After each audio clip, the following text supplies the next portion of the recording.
Hello, this is Water Elemental. And this is Axis.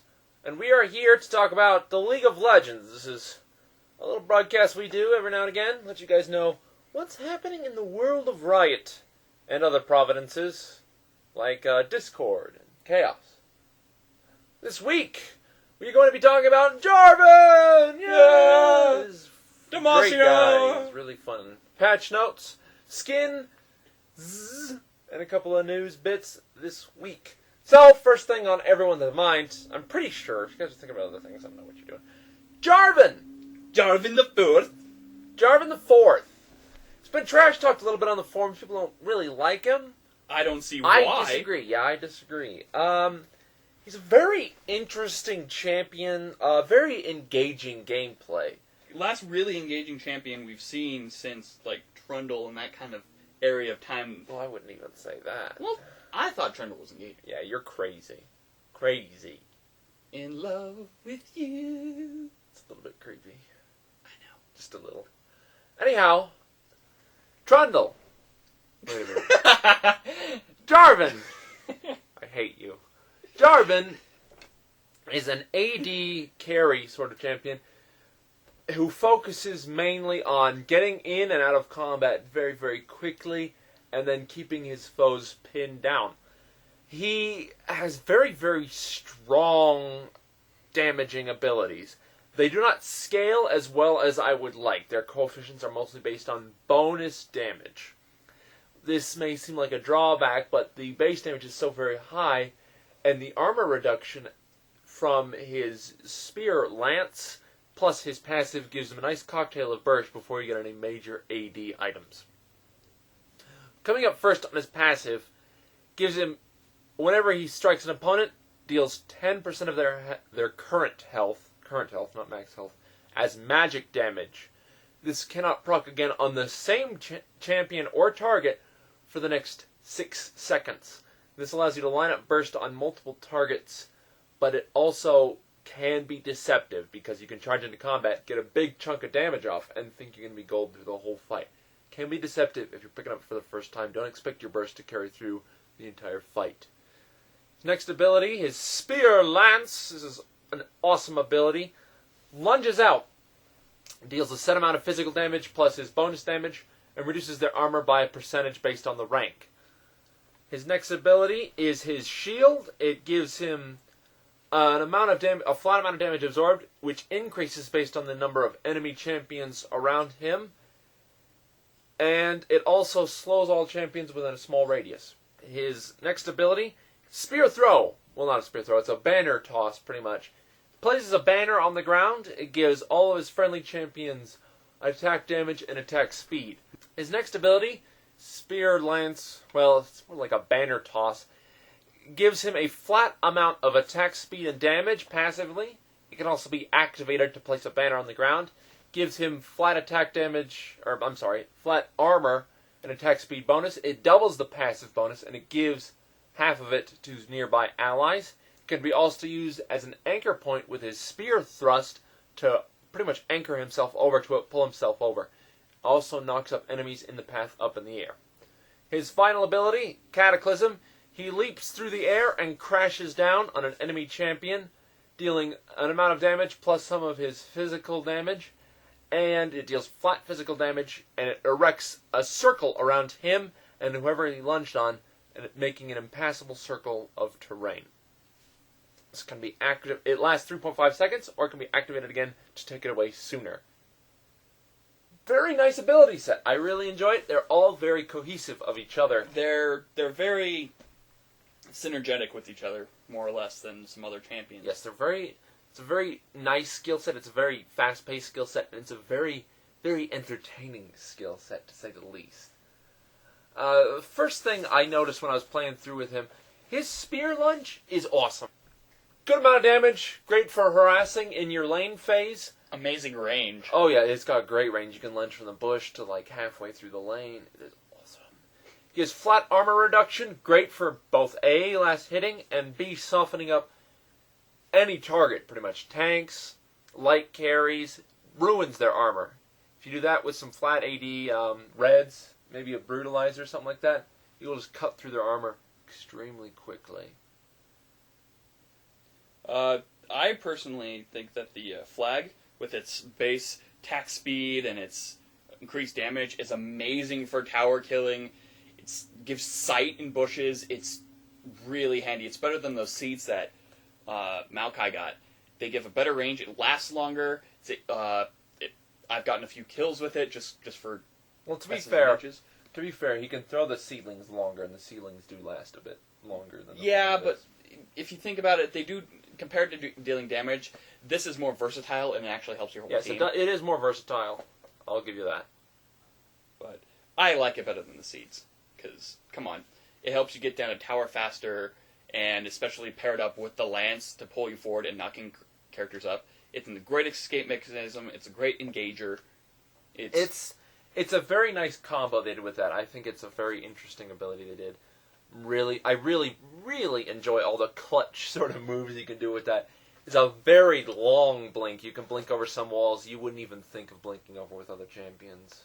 Yeah, you got to get the quick time down. You got to get that quick placing the banner and then jumping over. But once you get the hang of that, you're pretty gank freeable, or you can catch up with people pretty fast and cut people off. A couple of problems. Well, I guess I should talk about the shield first and kind of discuss some of the issues. The shield is nice. I really like the shield. It gives him some survivability, and it gives him a slow with his knockup.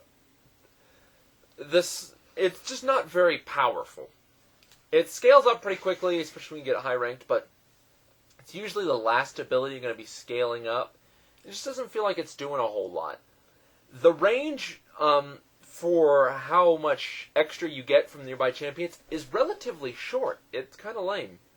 So you got to be careful for that, and it doesn't scale at all. They put AP scaling on his banner. I don't know why they did that. I'm sure they just threw it on there, just so that we wouldn't have too much 80 damage coming out of that. But if they're going to put AP scaling on one ability, I don't see what the wisdom is in not putting it on the other one, since they're pretty much, hey, this is a barrier based on AP, hey, this is a flag based on AP. Kind of give them a bone there.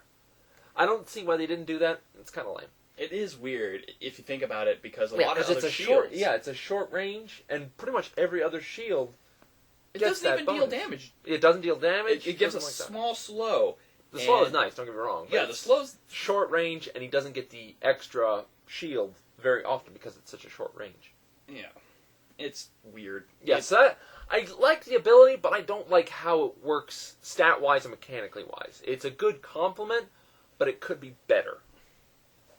I rarely... I'm using that shield as more of a slow than a defensive thing anyways. So if the slow would scale off AP a bit or something. Scale off anything, really, or just have more range on that bonus shield. Yeah, definitely. Cataclysm. Final ability. Awesome. Epic. Just the greatest thing an AD carry could ask for. Hey, do you want to not ever be escaped from ever again? Yes. Here you go! I've actually...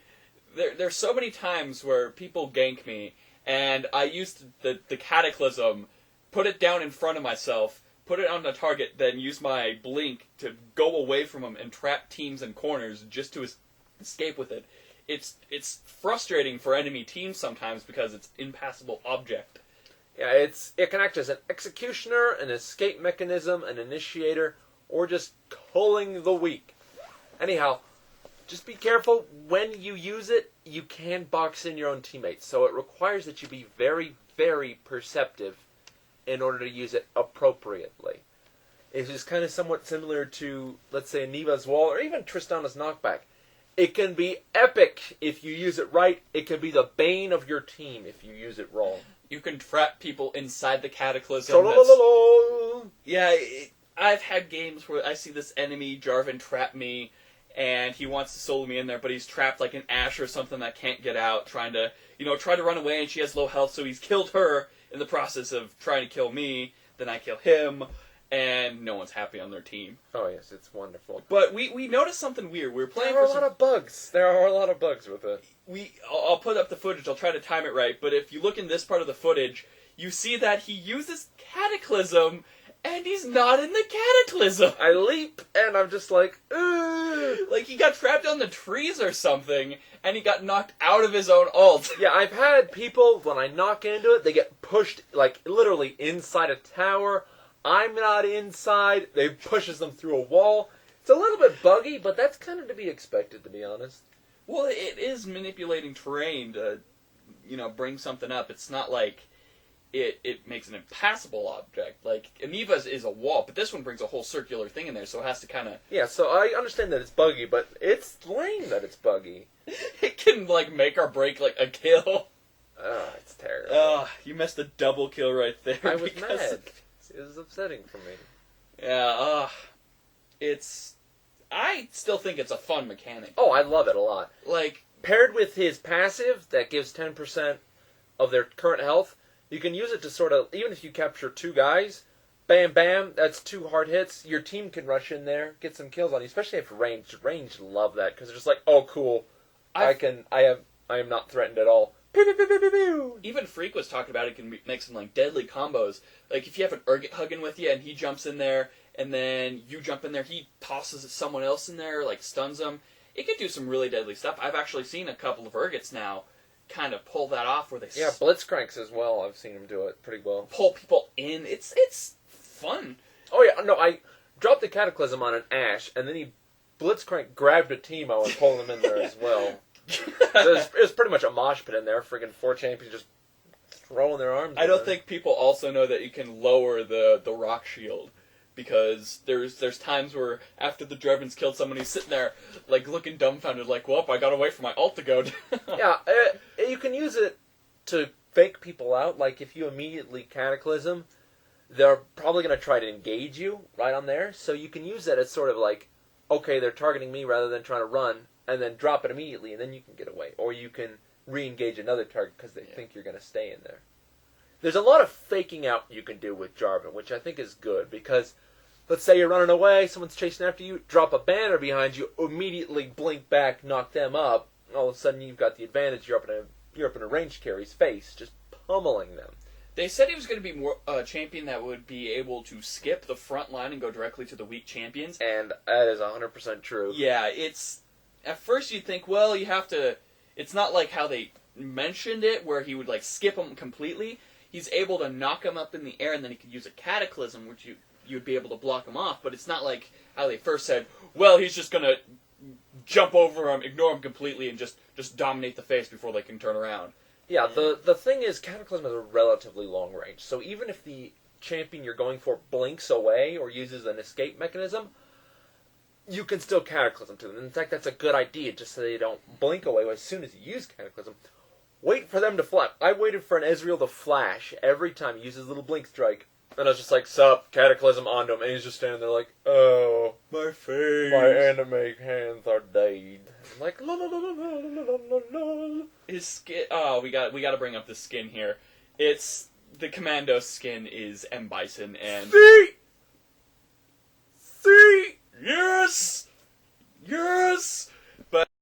Yes. Yes. We laughed so hard because we have our thing with M Bison and a bunch of different videos and stuff, and seeing that it just adds to the flavor having a M Bison character running around. Oh yes, but that's just aesthetics. Nothing to get too worried about. What do you give him? I give him a 9. It's if they fix the bugs with Cataclysm, tune him up a bit, mess with the shield a bit, I could bump him up to the full thing. But yeah, I'm gonna give him a 9 as well. He does have some mana issues, which I don't like. I've tried running for mana. I've been mostly going with a Chalice early on to try and help him with his mana issues. Thought about a Mana Mune, but I like the magic resistance, especially with the AoE Fest Cataclysm I like to have the extra magic defense. The issues with Cataclysm really bother me sometimes, as well as his banner toss. It can be a little bit buggy sometimes. And his shield. We already talked about the problem with his shield. He has some minor things that could be adjusted. And I think if they do adjust them, he'll be a lot more fun. I hope he doesn't get nerfed to the ground, because I really enjoy him. I hope not either. I enjoy him too. He's one of the few champions I wish that you could have 2 on a team, so me and him could just both go in there as Jarvan and Garen got buffed, so I'm thrilled about that. I'll just play Garen. I think they're just purposely buffing Demacia. Demacia! I did have a team that was Jarvan, Poppy, Lux, Garen, and who was the fifth? Was it Galio? No, it wasn't Galio. Was it Dinyo? Zinyan. It was Zinyan. Sounds amazing. Oh, we lost because people were idiots, but it looked great. Oh, I bet. It looked great on paper. Couple other things this week. Patch notes, guys. Some nerfs, some buffs. Give them a check out. They buffed a couple of caster items, so give that a looky-loo. They buffed LeBlanc a bit since she's free this week. Ooh. I've been playing a lot of LeBlanc lately. LeBlanc. And then, of course, the 1 week I really want to get into her, she's free and I never get her. Oh, yes. LeBlanc. PAX is coming up. Check out PAX if you're in the area. We won't be, so don't worry too much about that. Yeah. And new skins. Cho'gath skin looks great. Extra Anivia. It's alright. It's not like a planned skin change, but the way that Loch Ness Monster Cho'gath looks, Cho'gath's skin looks amazing. Cho'gath's original model, the clipping on it is really bad, so I haven't seen it in game to tell you if the clipping on the animation is a little bit better, but I hope it is. I'd love to check it out. From what the screenshots and stuff I've seen from it looks smooth. He looks like he just came out of the water, and you know how like a lizard or something looks like sheen on he has that skin. sheen. He looks all slimy and stuff, and just one skin I do have a beef with this week: Dragon Slayer Jarvan. It's $10 and it looks awful. What the heck? It's the double. Lately, it's been okay. The main skin looks decent. Then you have the single bundle one, and that one looks all right. It was like that for Karma. It was like that for Jarvan. Who else was the Tree? Even his Tiki skin looked better than the actual one. And it's weird. It's like you don't want to buy the double bundle anymore because the better skin doesn't look that good. It's in the single bundle. But oh well. I mean, I hope some new skins get released for the new champions soon, because I'd like to look at some different things. Yeah, definitely, speaking of skins, they've been redoing kind of the artwork for the original skins. Oh, yes. For Annie looks great. Twitch looks great. Catalin looks nice. And Evelyn looks like a flaming hunk of garbage. They're trying to make her sexier, and she's just, like, got, like, a darkened face, like she's been in, like, some, like, abusive She had a little too much ice cream and donuts at the store, maybe? I don't know. She's thickened out a little bit. It took. I didn't even notice that they changed the skins until I saw a Twitch with like the new redone thing, and I kept getting drawn to looking at the little circle for just trying to get used to how it looks, so I could see it in like the corner of my eye on the mini map, and I'm just like, no, like real change, but it was just kind of enough to draw my attention for a little while, which is nice. Yeah, new portraits on the minimap, kind of hard to get used to. Just because it took a while for they're Ash. very busy. The skins are very busy, the new portraits, so it's kind of hard to be like, oh, that's Twitch. But, that's Annie with the new Tibbers. The Tibbers is intimidating. Oh, yes. Guys. How it should be. But yes, artwork looks great. Check it out this week, guys. And that's really all we have. Tournament's still going on. Second bracket starting up, so root for your favorite teams. I'll get the pairings up right here. I will make it clear now. I've been trying to make this very clear. It's been in the emails. If you guys do not want to play, let us know. This is for people who want... Don't leave us in the dark. And if you do not send us anything about the match, if you're having problems... You're out. You're out, because a lot of people didn't send in any information about their team. Yeah, if you're lazy, whatever. If you don't care, whatever, just let us know. That's why the end of the round started a little later. I was giving some people opportunities to play. If you did not send me anything whatsoever, I dropped you out of the match and both teams got a loss. So this is for people really seriously on playing. We're trying to have fun here, and... Yeah, just let us know. We'll work with you if the other team's not working with you. Yeah, we're very lenient. Like I said, I'm running pretty much everything, so you're talking to me, and I had 4 or 5 emails last night asking me stupid questions, so ignore me. If I sounded like I was rude, I was just putting up with a lot of weird stuff last night. So that's pretty much it. We will announce the prizes next round when we pair the top... Or after round 3. It's going to be 3 rounds now. So after round 3, we'll announce our prizes for the top 4, and we'll have them play it out to the death Two must enter, one must leave. Yeah, that. So that's it for this week, I think. True dat. So this has been Water Elemental. And this is Van Axis, and we appreciate your viewership. If you or anyone you know is suffering from an ear-related disease, don't tell us, because that's gross.